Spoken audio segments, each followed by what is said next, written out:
We thought that there was something we wanted and we asked for it, but it wasn't given, but because God had something better in store. Totoo yan. Di ba dati gustong-gusto ko ng ilaw? Mm. Oo, yung pala kape. Kape pala yung gusto ko.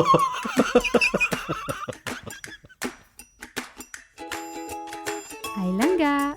This is Jared. And this is Apple. Welcome to the Langga Speaks podcast. Join our beloved conversations About God's love and joy. Hello everyone, welcome to the Langga Speaks podcast. Happy New Year to you. Happy New Year to everybody who's listening into the 2023 season of the Oh my Langga gosh, yes, Speaks podcast. 2023. Hello, everyone. Ang galing. Ang It's galing. it's been a beautifully unexpected, grace-filled 2022 that passed. Wow. That is why. Why beautiful? Because there's beauty in all things, whether it be happy, whether it be sad. Why?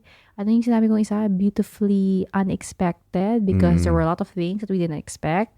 However, Yes. even in the things that we did not expect to turn out the way it wanted to be, it was always full of grace. Yes. And Langga, isa ka sa mga hindi namin i-expect na makikinig sa amin hanggang 2023. Congratulations! Grabe, Ikaw ang friend. nanalo ng Loyalty Award.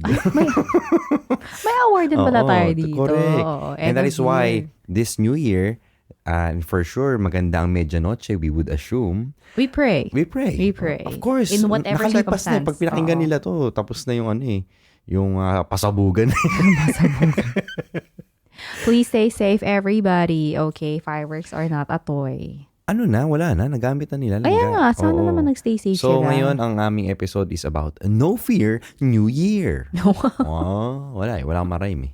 So, yun na lang inisip ko. Diba? Sinusupport naman kita sa title. Salamat po talaga for the past 2 years of Jerry creating content. Hindi ko naman pwedeng talaga. sabihin kasi na no tear, New Year. Ano Kasi, to, Johnson's? Oo. Ano to? Diba? No more tears. Tsaka importante din yung mga tears. Diba? Tears are cleansing.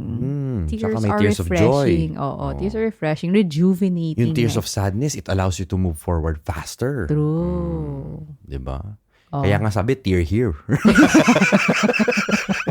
Tataka ako sa lahat ng mga, di ba? Yung mga Sachet pala. mga sachet, mga chichirya, tear here. Sabi ko, iyakan mo ba to? Tear here. Di ba tear yung pronunciation?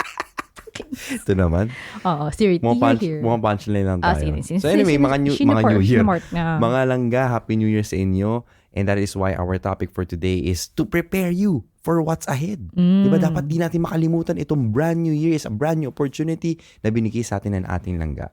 So no matter how we lived our lives, of course, meron tayong common denominator. Grabe, ito na naman yung math. Yung mga Isa sa common mga nagbubuklod denominator. sa atin. Bubuklod. Ito yung nagbubuklod sa atin is how much we love each other. Diba? Oh, Yung mga langga, kaya nga that's Langga Speaks podcast tayo where we talk about love. Love sa Panginoon, sa ating neighbor. And of course, To ourselves I as hope well. and we pray that this year you would love more. In all shapes and not more at forms. the same time. Pero always Sabihin, healthy. Healthy love naman yung ina-advocate natin dito. Hindi na naman tayo romantic love eh. Oo. Sa Kaya family healthy love din, naman din in all forms of relationships, diba? Yung Exactly. i-advocate natin is a healthy, Christ-filled love. Palagi. Kaya as we continue on with the program yun, we pray na sana yung, as we face this new year, syempre the past, imagine 3 years na tayo na sa pandemya, no? And with this coming year, we pray that everybody would be given the gift of courage to be able to Yan. know na we still exist no matter kung ano man whatever happens, whatever happened, and whatever we dream to happen, we will always be living and existing for the audience of one. And all of our Audience of decisions, and all of our decisions and all of our movements, our thoughts, our words, we will always choose to glorify Him in the way how we maneuver this journey we call Yan. life. So bago tayo magsimula, syempre like with the All past the past episodes years. na ginagawa natin ng mga New Year episode, simulan natin sa ating theme. Tema. Ano ang Theme tema? of the year. For those of you who are Yay. unfamiliar with this concept of, because I was actually talking to a very close friend earlier, and she was unfamiliar with the concept of having a theme for the year. I mean, we're all used to having goals, goal settings. But what if yung parang June na at Yun. na-reach mo na lahat ng mga goals mo? Ayun. Or what if December 31, 2023 na at wala ka pa na-achieve sa mga goals mo? So, Does it feeling mo mean- less of a person ka na. Exactly. So what we like to encourage here, of course, we're not saying no to goal setting, but we would like to encourage here in Dalanga Speaks podcast is for everybody to have a theme for each year. Why theme? It's for us to have kind of like an overlying An overarching theme on Yes. how you'll be able to maneuver through life's ups and downs during the coming year, how you'll be able to embrace and be resilient Yeah. against the challenges, or how to experience to the fullest the joys that'll come in the coming year. You can refer to our episode about Refer, that. our January episode. January. So, as a recap, yung theme naman ni Jeric, actually, for some reason, maganda yung pag-combine ng theme natin for 2022, di ba? Yung theme ni Jeric last year was relentless. At yung I am relentless. and I Galamig yun ba am yan? joy. Diba? Joy. So, yung theme namin, nangyari, si Jeric at si Apple for 2022 was relentless joy. Yes. And And nangyari naman yon in many ways. In many ways, yeah. And if you Especially look sa mga back, purchases ko, napaka-relentless ko talaga. Charot bagong lang. taon talaga kasi hindi ako Relentless ako nag-open. sa pagpaparinig sa mga ating mga partners. That is why we were able to continue our mission. Sa totoo lang bagong taon I didn't even open that subject, pero ikaw nag-open up, Oo. bagong taon At na saka talaga. also, kaya ngayon, ang theme namin, ibay natin kasi iba na yung theme. So, ang theme ko is wholehearted. Wholehearted. Bakit wholehearted lang? Wholehearted because yun yung ibig sabihin nun para sa akin is yung I am engaging my life from a place of worthiness. Na kahit anong mangyari, as long as I have the courage, the compassion, and the connection to really make things happen, na may dilagyan ko ng buong puso ko. So it means that no matter what gets done or how much is left undone, I am enough. No. Because the one who created me is complete already. So it doesn't matter as long as I give my heart to it wholeheartedly. Oh, that's beautiful. So sa tingin ko this year, talagang mas lalagyan ko pa ng puso at pag-ibig yung mga pinagdarasal natin. Especially this year is very critical for us. That's beautiful. Ako naman, while we were reflecting or preparing for this week's episode, dalawa kasi yung lumabas sa, actually, mga langga, Jeric was able to send a link and we will put it down in the show notes. If you still don't have a theme for the year, there will be a link to, 150? 150? Parang iba-iba ba sa mga ideas? So ideas of words that you can probably discern upon if that will be your theme for the year. So you can check out our show notes if you want ideas on what word or what phrase. Pero for me, from that list, dalawa yung nag-jump out sa akin eh. Yung isa is grace. Grace has two meanings. In a secular meaning, yung grace kasi refers to yung smoothness or the elegance of movement. And I would like to think na, especially ngayon na yung tumatanda yung dalawang bata, yung to be able to move with grace, the fluidity of my movement in all aspects of my life, not just physical, but in emotional, to be able to maneuver through that with grace. And as a langga of Jesus, yung grace kasi para sa atin is yung unmerited gift, diba? Yung undeserved na binigay ng Diyos sa atin. And I would like to be reminded every time kung ano mangyari sa 2023 that everything is always accomplished and achievable with His grace. Amen. Yung isa naman, kasi nga hindi nga ako makapili, the other one that I am also discerning is yung word na be. B. B. B-E. Oh, B-E, oo. Yung, the concept of being present in the moment, the concept of having all of Yes, my being you. awareness, the awareness of who I am as a person, the identity of who Apple is as a child of God, the identity of who Apple is as a wife to Jeric, to be in that present moment and that to be authentically Apple in every aspect of my life, to be authentically me when loving you, to be authentically me when loving our children, our family, at work, or even dealing in other circumstances, to be authentically me and not to live according to what I expect or what people expect me to be. Okay, so dadagdagan ko na rin yung akin kasi ayaw kong patalo. Ay. Charot. Ang haba Hindi nung naman to competition. Antindi. But anyway, Bakit ba? yeah, wholehearted and ano ulit? Yung sa'yo? B. B at saka Grace. So, mga langgaan yung sa inyo. Tignan niyo yung show notes namin. We'll put the links. Ano maybe yung pangalawa that you can work sa'yo? on it. Wala. Joke Wala lang. pa. Joke lang. Ganda nga sa'yo eh. Wholehearted Budol. Ikaw nakakarami ka na today. Dalawa ka na Ilang minuto pa lang tayo. Nakadalawa ka na. Charot lang. So anyway, meron kaming mga points to consider at na-source out namin to from our fellow Catholic, Larry Peterson. And of course, we've quoted some beloved saints that we can get some wisdom out of para ma-face natin tong New Year na to na more courageous. Kaya no fear eh. Yung no fear, hindi naman ibig sabihin nito na hindi ka na mag-iisip. But to actually have another perspective on how God views us. Right. On how God wants us to live our life fully. Amen. Diba? All right. So number 1. Never forget that you are God's individual creation. And therefore, a gift He has bestowed on the world. Regalo ka lang ga. Be humbled by the fact that He certainly has you, certainly has you in the palm of His hand. Without Him, you are nothing. On one hand, for people who do not understand this concept, you may feel na parang, okay, so I'm just a lump of clay. But if you think about it, instead of bringing you down, it should be more of accepting it with gratitude that yes, we are made of nothing, but because of the love of God for us, that's why we have been lifted up to who we are now. Hindi naman niya tayo kailangan eh. Oo. Pero minahal niya tayo. Sa sobrang pagmamahal niya, ginawa niya tayo. Truth. And you have a purpose. You have been bestowed to be a gift to the world. Amen. Lagi mong tandaan yan lang. Amen. Number 2, be happy with who and what you are. God made you and loves you. If you feel you need to change to please Him, you can do it, but just ask for His help.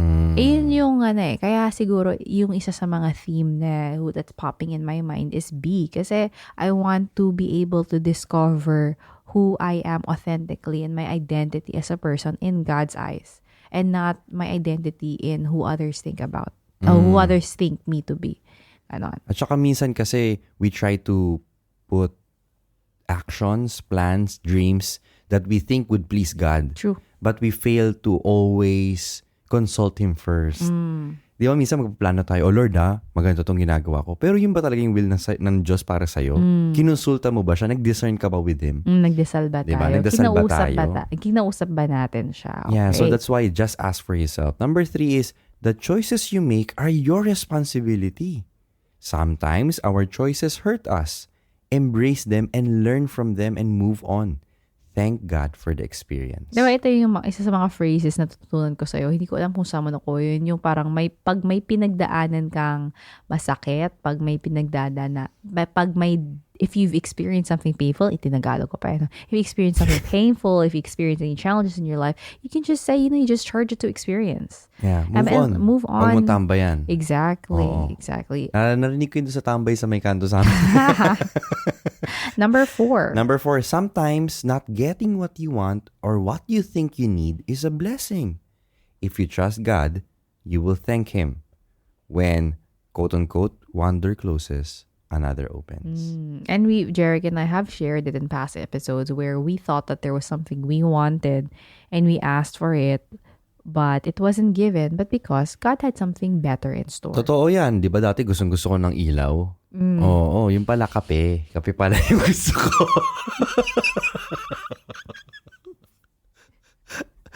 pero mga langga, totoo yan. Kasi minsan gusto mo yung isang bagay, akala mo gusto mo. Pero pag talagang pinag-isipan, pinagdasal, pinag-usapan nyo ng langga mo, minsan makikita mo na, akala ko gusto ko pala. It could be a person din, no? Akala mo gusto mo pala siya. Akala mo siya na. Totoo. Akala mo wala nang iba. Wala nang iba. Kaso, pag pinag-isipan mo, pag pinagdasal mo, ma-realize pala, iba pala ang gusto ng Diyos para sa akin. Iba rin pala ang gusto niya. iba rin pala yung bet niyang girl. Saka, hindi pala ako yung Mrs. Right niya. At saka minsan, hindi mo rin maano yan eh. Yung tipong, hirap, sakit. This year, siguro, wag ka matakot na itanong at magduda. Why not me? Why not my friend? Ibig sabihin yung, to doubt your doubts, maybe this is the time na because maybe last year, go ka lang sa nararamdaman mo, hindi mo man lang diniscern. Hindi mo man lang pinag-isipan, di mo naman lang pinakinggan yung best friend mo. Truth. Yung best friend mo na gusto rin pala siya. Haba ng hair ni Guy. Nakakaloka. Number 5, always count your blessings, Not your troubles. It'll be hard to do this, especially when you're in the eye of the storm, when you feel like everything around you is chaotic. But this takes a conscious decision. And a conscious belief and trust that in the eye of the storm, He is still in control. Amen. Yes. Number 6. Always do your best. The quote-unquote best is all God expects from each of us. The best that we can give Him varies from person to person. Dapat hindi mo ipapattern yung best mo sa best niya. Diba? Because then, your standard of best is not God's Oo, anymore. ang mangyayari nun, baka na nakikipag-kompetensya ka na lang doon sa isa. Just because your friend made a decision that seems good doesn't necessarily mean that's the path that you should take for yourself. Again, always do your best. Minsan yung best is kung ano yung payapang gawin. Exactly. Minsan best na yun eh. Best na yun sa paningin ng Diyos eh. Yes. Minsan lang pinupush natin yung worldly standards. Yeah. Kaya we put unnecessary pressure. This year, make it different. Be fearless in not answering to the world, but to being in line with God. Amen. Number 6. Ay, mali. That was number 6. Number 7. You can make it through the rain. No. You can make it through whatever comes along. Grace will be there, but it only comes one day at a time. Don't fret about the Ayun naman si future. Grace. Gracia. Parang... Ano yun? What's that? Di mo alam yung reference ton. No, I don't know. Kasi ano yan eh, sa Itbulaga, pag tinawag niya, Gracia! Lalabas yung may parang round si Gracia. Shout out, Gracia. I hope that God is blessing 90s you. pa yun, 90s pa yun, ga. Malay mo. God, I only hope God is blessing you in the joy. Sa mga nakaka-relate tsaka Mag-DM ka nag-get naman. Mag-DM ka naman, sabi mo para malaman ko yung edad mo. Okay. Sakto, no? Grace na naman. Grace. Yeah, because grace will be there. But what I think that's one thing about grace as well, is that we always, grace is unending. Parang there will never be an ending. Grace will never run out because it comes from God. Oo. And the well of God runs deep to the point na you will never be able to reach the depths of it. So when you rely on grace, do not try and do parang credit loan on the grace of tomorrow. Lord, pa-advance naman ng grace. Oo, yung grasya ng bukas, pakibigay mo na ngayon. Parang feeling ko kulang. Give us this day our daily bread. Exactly. The grace that God has given you today is sufficient for the day because He knows what you need for today. When you rely on the graces of tomorrow, you're banking on something that isn't yours yet. Kaya don't fret about the future, for the future can worry about itself. Amen. Of course, okay, this is disclaimer. God is not saying that you shouldn't plan. Because God also has given us that free will and that intelligence to be able to plan for the future. But to rely on the future alone and on the grace of the future to be able to dictate how you're gonna do your movements Or you're not today, living in the present na kasi you're just living in the future. which brings us back to the other theme in my mind, which is to be. Oo, kasi minsan na-attach tayo sa what could be. Exactly. And then when we reach the what could be, You're ito not na, happy. Because we're so attached to it that we have not connected to our innermost, yung connection natin sa Panginoon. True. Yun lang talaga yung makapag-fill up sa atin. Truth. Number 8. Number 8 is prayer is the most powerful of weapons and can be your greatest ally in all diversity or adversities. So, shout out kung nahihirapan ka magdasal. Hallow.com/praymidEast. Nandiyan po yan. Yeah, please Sa ating check out our show notes. Yes. Samahan niyo kami araw-araw magdasal. You know, that's another blessing of 2022 when Jeric was tapped to be the voice of Hallow. So please do check that out because as it has blessed our family, it may bless yours Simulan as na natin well. ngayon sa ngalan ng Ama at ng Anak at ng Espiritu Santo. Amen. Amen. Ang mabuting balita. Number 9. This is a lesson I keep learning from Jeric again and again. I'm just going to the number 8. Okay, because sorry. prayer is foundational. A lot of us, pagka in-inventory natin yung year natin, bakit ganon? Parang wala nangyaring tama. Bakit ganon? Bakit parang I don't feel right? Sometimes, our prayer life takes a backseat na hindi man natin siya kinukonsider na maybe it's the reason on why all of our things are disorganized, why our life is in shambles, or why do we feel empty. Sometimes hindi na nako-consider yun eh. Because we Lagi put it in the tinitignan, backseat. ano That's ba? right. Dahil ba sa career goals ko hindi natupad? Dahil ba sa financial goals ko? Dahil ba sa relasyon ko sa mga magulang ko? Sa love life ko? Sa mga asawa ko. Sa mga asawa ko? Sa asawa Haram. ko, dapat isa lang. Oo, haram. Anyway, yun nga, hindi natin tatanong, wait, pero tingnan ko nga muna yung prayer life ko. Kamusta kaya? Kamusta yung pakikipag-usap ko sa kanya araw-araw? Exactly. Nagagawa ko pa ba yung dapat kong gawin? Exactly. Every season, your prayer life also changes. Maybe your prayer life was reading the Bible every single day when you were still single, but now you have 3 kids, you can't do it anymore. It doesn't mean na dahil hindi mo na nagagawa yun dati, it cannot transform into another thing. Maybe this is the year where you can discover new ways on how you can pray. And that's why we're encouraging you once again, to check out download hallow.com/praymidEast to get you started to pray more. Link in the show notes. Number 9. This is one thing I keep learning from Jeric day in, day out. It's number 9. Don't take things too seriously. Yes, sir. Keyword too seriously. Because you do have to take something seriously as well. But especially yourself. Learn to laugh at yourself Especially yourself. You can go on and on. This can actually be an entire episode in itself. But yeah, mga langga, I mean, it's okay to make mistakes. It's okay that things go wrong. It's okay that things go Don't right as worry. well. Be happy. Did we sing that? Be happy. Yes, we did. Ooh, ooh, ooh, ooh, ooh, Number 10. ooh. Speaking of that, be happy. The key to happiness is to give of yourself, not to get for yourself. This is something that Jeric and I, although we've only been married for almost 6 years, happy 6 years, langga. Almost 6 years. It's something that we've slowly learned, but continue to learn every single time. Is that the time when we are able to serve others and give to others, to our loved ones, to our children, even to people in the ministry. That's when we experience joy, Oo, akala and not kasi when we natin- accumulate things for ourselves. Yes, that's why I go back to that. Minsan isipin ng mga tao, dami mo namang gamit sa podcast or sa kape. But if you look at the grand scheme of things, we do that because we want to serve more. Like people who know me, I always bring my coffee kit every time we go to people's places because I serve them with coffee. And the podcast, the tools that we use here, we utilize it to serve more people. That's right. And it's about giving. The one that you need, for example, you want more love, you have to give more love. Exactly. You want more money, you have to give more money away. Diba? That is why langga, if you want to give more money away, especially Please do check out. Please do check out buymeacoffee.com/langga. That's Grabe ka naman. buymeacoffee.com/langga. And anyway, that kidding aside mga langga, you don't have to send. But ang sinasabi ko lang, But you can, of course. Sinasabi ko lang, you can, of course. Na yung sinasabi lang namin, you give away what you want to get more of. Exactly. That's how life is. That's the mystery of life eh. Pero syempre, even if I want to get more of you, I will not give you away. Of course naman. Love you eh. I mean, Love you langga. you just have to use your Char. Hindi kasi for example, yung faith. That's right. You know? Exactly. Faith. One of the You're most lacking in beautiful- faith, then you share faith more so that Exactly. you can get more faith. So that's how life works.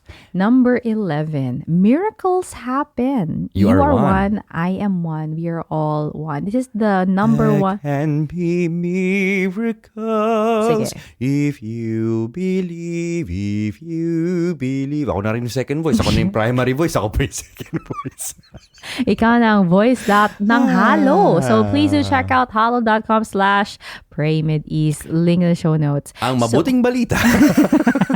No, but you know, there's something that if you are a listener in Dubai, we would love to invite you to do check out Feast St. Mary's Dubai every Wednesday. Please do check out our Instagram, our socials, so you can Yes. find out where we are. Yes. In order to encourage you how to maybe give you an opportunity, even to show you a way how to get back home to the Langa's heart again. Yes, and that is why sa Feast St. Mary's Dubai, our tagline is where miracles happen. Ano? Sorry, sobrang tagal na kasi hindi ako nakatani. Yan tuloy, nakalimutan Where ko. miracles happen.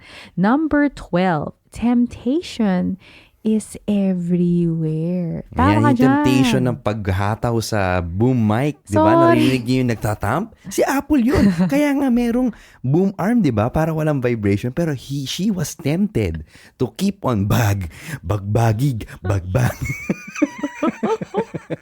However, it is okay to To say say no. That's why no, No matter nanay. how beautiful that tempting option is, if you know it's not going to bring you peace, it is okay to say no, even if everybody around you is pushing you to do that. In whatever decision. Wait. Nire-relate mo ba to sa pag-thump mo sa boom arm? Oh, kasi it gives me peace kasi ito kaya I gave in.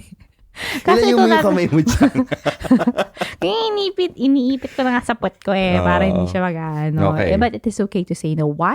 Because the temptation is not a sin in itself. But if it leads you away from peace, if it leads you away from God, from the peace that only God can give you, then it is okay to say no. Number 13. Finally, ito yung pinakalas, never fail to help a neighbor. Help a langga. Whoever it may be, even a stranger. Random story. This year, one of the langga actually reached out. No, she's based in the Philippines, but she comes and visits here every so often, and it just started with a random phone call. Well, it started off from, of course, we don't give our phone numbers around, pero she messaged on our socials, and then I said, you know what, let's talk. If you're based in Dubai, we spoke to each other, and now she's visited a couple of times here at home, and we just got to know each other, and it was a chance for the experience of the love of God to be shared. So, you know, Tsaka ano din, ang dami nating na-serve na hindi natin kilala. exactly. Through this podcast, we have served not yet thousands. God has allowed us to Hopefully experience thousands Him soon. through serving one another. Yeah. And this is something Through na... Symbis, may mga Yes. tinulungan din tayo. on the Exactly. side. So, mga nangga, let's say that, okay, even if you don't have a podcast, but if you are in a position at any point in time where you can be a vessel of God's love to somebody, don't say no. Yes. Again, mga langga, we will all experience highs and lows in the coming year. Hindi tayo ma-spare dyan kahit sundin nyo itong mga pinagsasabi namin. Truth. This will just equip you to be, to start the year stronger than with nothing. And as Catholics, of course, marami tayong pwedeng sources of materials, not only materials, but people who can accompany us in this journey of faith in life. And we have the angels, we have the saints, we have the apple, and the Jeric, the priests, the church, the community, Right. to help us in our battles, especially in fighting the temptation, in fighting the evil one.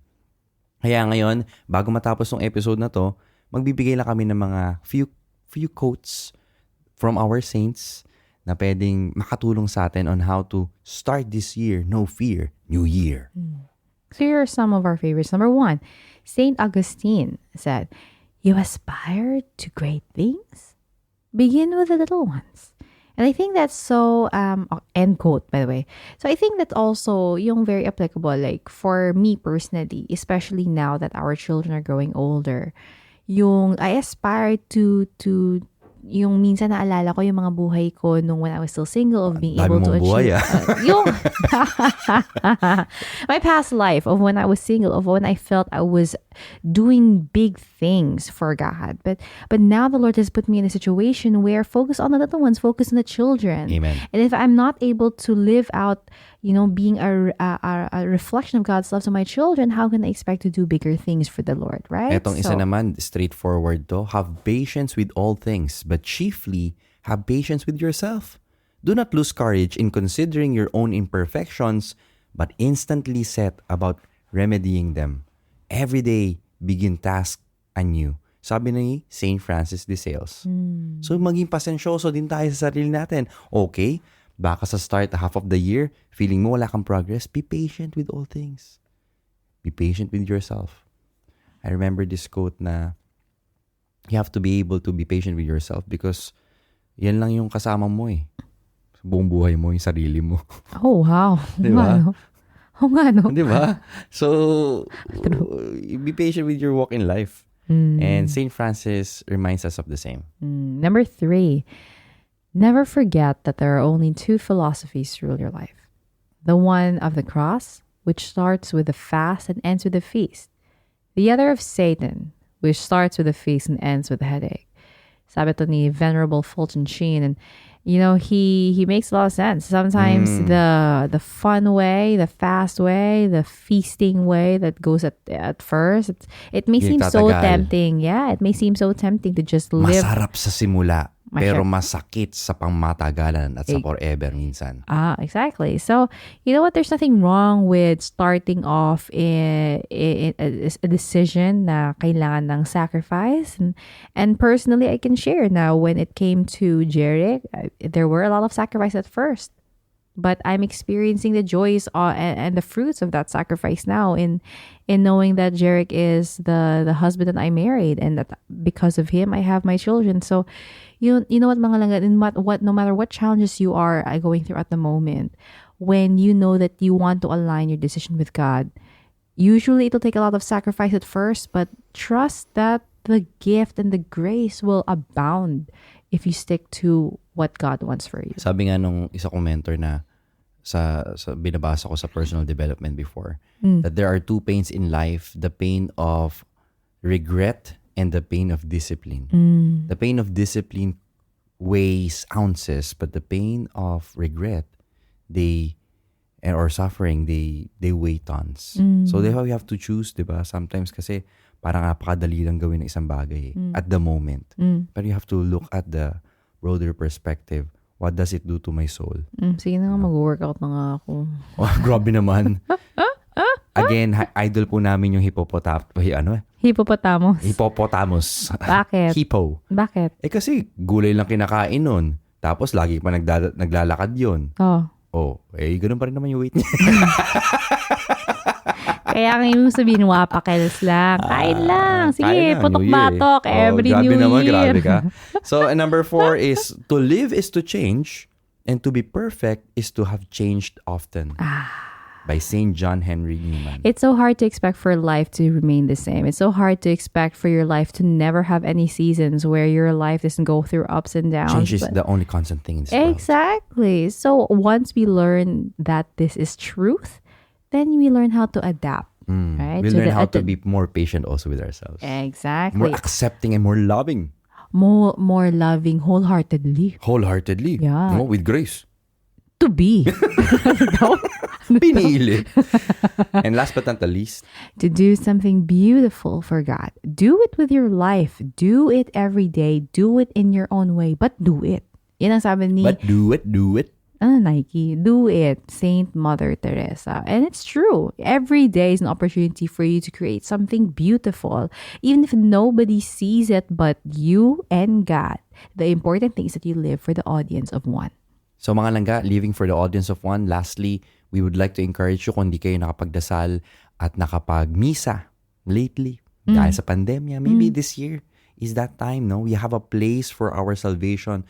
The most beautiful thing in this side, this side of heaven is the holy sacrifice of the Mass for us Catholics, diba? Yes, if you're a Catholic and if you're listening to this episode very, very early on January 1, please remember that today is a day of obligation. It's the feast of Mary, the Mother of God. So get your butt to church. Right? Let's go to Mass and say thank you to Mama for a new year. Ang misa, it is always there for us every day. If we so choose. Amen. Diba? Kung pipiliin natin. And then, of course, there are the sacraments, always available. We'd like to encourage you also, if you can do a confession, that can be a fresh start for you. Come back home. Come back home. Come back home. The sacrament of reconciliation refreshes us to start anew. Amen. Langga, you can face this 2023 with no fear, no matter what it brings, knowing that you are with the ultimate langga. Amen. So mga langga, kita-kits tayo next week. Tuloy-tuloy po tayo sa New Year. Of course. And stronger. And if you have been able to discern for your theme for the year, please do let us know. Sabihan nyo naman kami, tag nyo to. kami, repost nyo sa stories nyo, kung ano naisip nyong theme for the year, and ano yung quote ng saint ang sa tingin nyong makakatulong sa inyo to move forward better, with that. Stronger, faster. Ano ba to? Vitamins ba to? May kanta yun. Faster, stronger. Diba? Mali yung kanta ko. Ayan naman tayo. So, Mga langga, Happy New Year sa inyo. Thank you so much for being with us, and you're so excited to spend 2023 with you in a much brighter way. We hope to be able to bless you in a bigger way. And of course, kung na-bless kayo nito in the past few years, sana i-share nyo rin para ma-bless din yung iba. Amen. Happy feast din, ha? Happy feast, mga langga. Happy feast, mga langga. This is me, Jeric. And this is Apple. Always reminding you Ay, may theme song na pala tayo. na palangga ka sa Diyos. Love you, ga.